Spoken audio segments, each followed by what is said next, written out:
Good morning, students. Welcome to AR Tutorials. In my previous class, I have already discussed the biography of Harold Pinter, his famous works, his magnum opus, The Birthday Party, Story of the Birthday Party as a menace play, and Birthday Party as a theater of absurd. Today, we are going to discuss the major themes of the birthday party. So, without wasting time, let's discuss. Confusion and chaos is one of the major themes of the birthday party. हम अगर जैसा कि हम जानते हैं कि absurd theatre का जो सबसे इम्पॉर्टेंट एलिमेंट है वो कंफ्यूजन और क्योस होता है। बर्थडे पार्टी में ये दोनों एलिमेंट को जो है कैरेक्टर के द्वारा दिखाया गया है। यहाँ पे हमें देखने को मिलता है कि स्टैनली वेबर का एक पास्ट है जिसके बारे में कोई भी डिटेल डिस्क्रिप्शन जो हमें प्ले में नहीं दिया गया है। एक्ट फर्स्ट में हमें ऐसा देखने को मिलता है कि जो स्टैनली है वो खुद से मेग को अपने पास्ट के बारे में बताता है कि वो एक पियानिस्ट था, उसने पूरी दुनिया में पियानो बजाया है, उसने एक कॉन्सर्ट भी किया था, बट वो बताते समय खुद भी बहुत ज़्यादा कंफ्यूज होता है।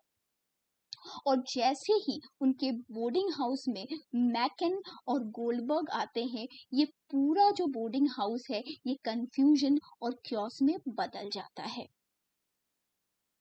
The second theme is complacency. Birthday party का जो सबसे नकारात्मक एस्पेक्ट है, जो सबसे पेसिमिस्टिक एस्पेक्ट है, वो ये है कि पिंटर ने जो क्योस और कंफ्यूजन का जो अल्टरनेटिव दिया है वो एपैथी यानी कि उदासीनता और कॉम्प्लिसेंसी यानी कि सेल्फ सेटिस्फैक्शन है। आप शुरू में ही देखेंगे कि जो मेग और पीटे हैं वो बहुत ही कंफर्टेबल बट एक डल लाइफ को जीते हैं। वो प्लेजेंट्री टॉक तो करते हैं लेकिन जो सब्सटेंशियल थिंग्स हैं, जो अच्छी चीजें हैं, जो बेसिक थिंग्स हैं, उसके बारे में जो है वो बात नहीं करते, उनको वो क्या करते हैं, इग्नोर करते हैं।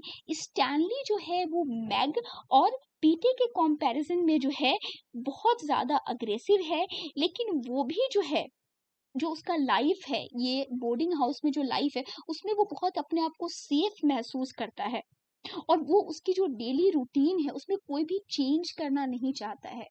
वो अपने कंफर्ट जोन से जो है वो बाहर निकलना नहीं चाहता है। लेकिन जैसे ही मैकन और गोल्डबर्ग आते हैं, ये जो बोर्डिंग हाउस की कॉम्प्लिसेंसी है, जो सेल्फ सेटिस्फैक्शन है, वो पूरी तरीके से खत्म हो जाती है। लास्ट में जब मैकन और गोल्डबर्ग जो है स्टैनली को लेकर के जाते हैं, उस वक्त पीटे बहुत कोशिश करता है उन दोनों को रोकने की, स्टैनली को बचाने की, लेकिन वो इसमें नाकामयाब हो जाता है। लैंग्वेज भी जो है यहाँ पे एक बहुत ही इम्पोर्टेंट थीम है। इसको हम इस तरह से समझ सकते हैं कि जो सैमुअल बेकेट का जो वेटिंग फॉर गॉडो है बहुत ही अच्छा एग्जाम्पल है थिएटर ऑफ एब्सर्डिटी का। लेकिन उसमें जो है सैमुअल बेकेट ने जो है जो एब्सर्डिटी जो है उसको नॉइस के थ्रू क्रिएट करने की कोशिश की है। लेकिन जो हिरोल्ड पिंटर है, हमें ये देखने को मिलता है हिरोल्ड पिंटर ने जो है थिएटर ऑफ एब्सर्डिटी यानी कि जो एब्सर्डिटी है उसको साइलेंस, मिनस और मेंटल इलनेस के द्वारा जो है क्रिएट करने की कोशिश की है। यहाँ पे जो लैंग्वेज है वो सिर्फ स्टोरी बताने के लिए यूज नहीं किया, लैंग्वेज को जो है एक टूल की तरह यूज किया गया है, ना कि स्टोरी बताने के लिए, बल्कि जो हिडन मीनिंग है, जो हिडन स्टोरी है, जो हिडन थीम है, उसको रिवील करने के लिए।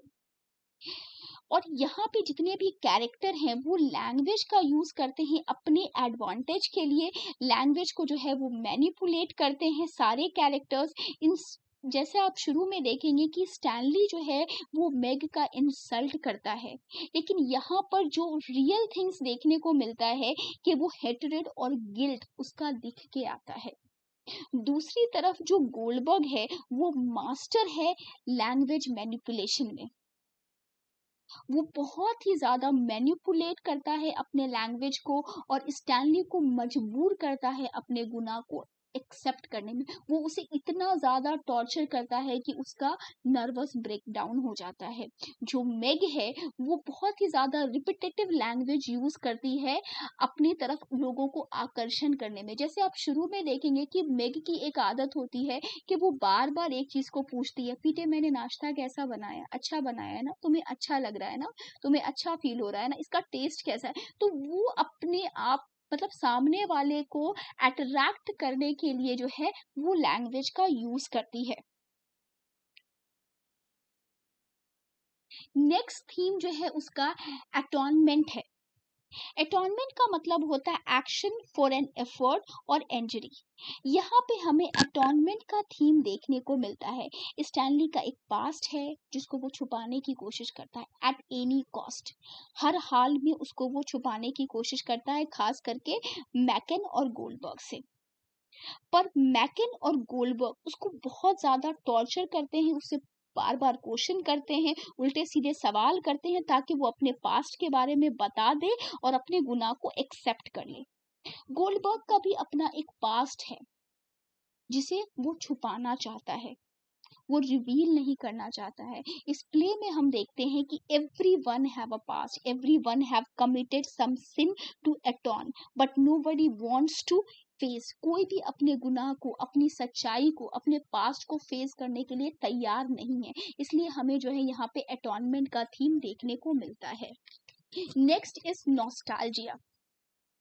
नॉस्टैल्जिया का थीम भी हमें देखने को मिलता है। गोल्डबर्ग जो है अपने पास्ट को जो है याद करता है और बर्थडे पार्टी में जो मेग और लुलू है वो अपने चाइल्डहुड के बारे में बात करती है। अगर हम देखें कि इसमें जो सजेस्ट करती है मेग ब्लाइंडमैन बफ खेलने के लिए, वो भी कहीं न कहीं उनके चाइल्डहुड से रिलेट करता है या फिर हम कह सकें कि उनमें एक नॉस्टैल्जिक फीलिंग को दिखाता है।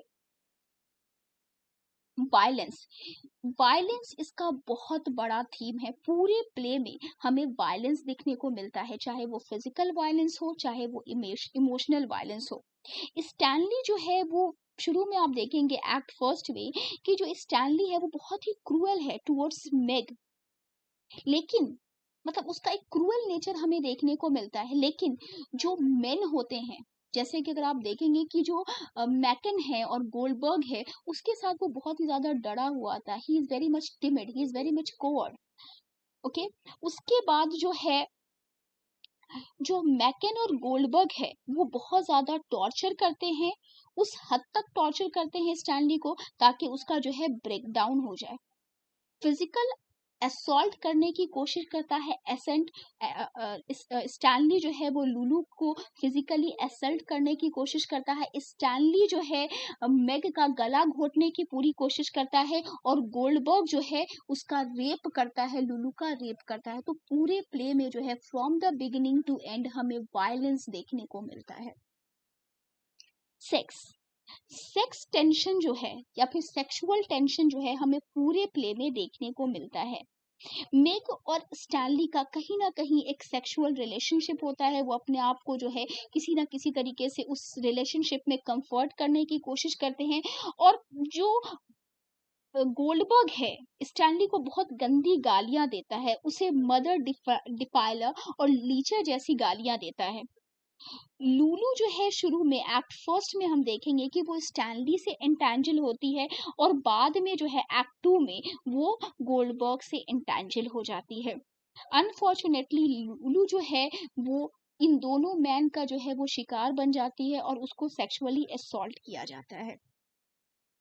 थीम ऑफ डेकेडेंस, इसमें जो है हमें थीम ऑफ डेकेडेंस या फिर डेथ का भी थीम हमें देखने को मिलता है। जो स्टैनली है वो सबसे पहले जो है अपने साइट को लूज कर देता है, फिर उसके बाद अपने पावर ऑफ स्पीच को लूज कर देता है और बाद में जो है वो बिल्कुल ही क्या बोले एकदम पागल की तरह जो है वो बिहेव करने लगता है और फाइनली जो है उसका जो नर्वस ब्रेकडाउन हो जाता है। इसकी बहुत ही इंपॉर्टेंट लाइन है कि गोल्डबर्ग जो कि कहता है कि इसको स्टैनली को कहता है, बहुत इंपॉर्टेंट है, याद रखिएगा from examination point of view, you are dead, you cannot live, you cannot think, you cannot love, you are dead.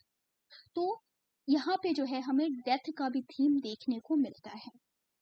Minor themes, इतने सारे थीम्स के अलावा इसमें हमें कुछ माइनर थीम्स भी देखने को मिलते हैं, जैसे लोनलीनेस का थीम जो है हमें देखने को मिलता है। स्टैनली का कहीं ना कहीं एक रिलेशनशिप होता है, एक कंफर्ट जोन होता है मैगी के साथ, लेकिन फिर भी इसके बावजूद भी जो है वो दोनों अपने आप को अकेला महसूस करते हैं। स्टैनली जो है कहीं ना कहीं अपने आप को अकेला महसूस करता है, और स्टैनली के जाने के बाद जो है मेग अपने आप को जो है अकेला महसूस करती है। तो ये बर्थडे पार्टी में जो है सेवरल थीम्स जो है हमें देखने को मिलते हैं। मैंने इस प्ले को बहुत अच्छे से समझाने की कोशिश की है। अगर फिर भी कहीं पे कोई कसक रह गई होगी, कोई तकलीफ रह गई होगी, कोई परेशानी रह गई होगी, तो प्लीज़ आप हमें कांटेक्ट करें। ये जो स्टोरी है, ये जो प्ले है बहुत इंपॉर्टेंट है। ये 3 एक्ट का प्ले बहुत इंपॉर्टेंट है एलटी के एग्ज़ाम के लिए और अदर कॉम्पिटिटिव एग्ज़ाम के लिए। आपकी कोई भी क्वेरी हो तो प्लीज़ हमें जो है कमेंट करें। Thank you students.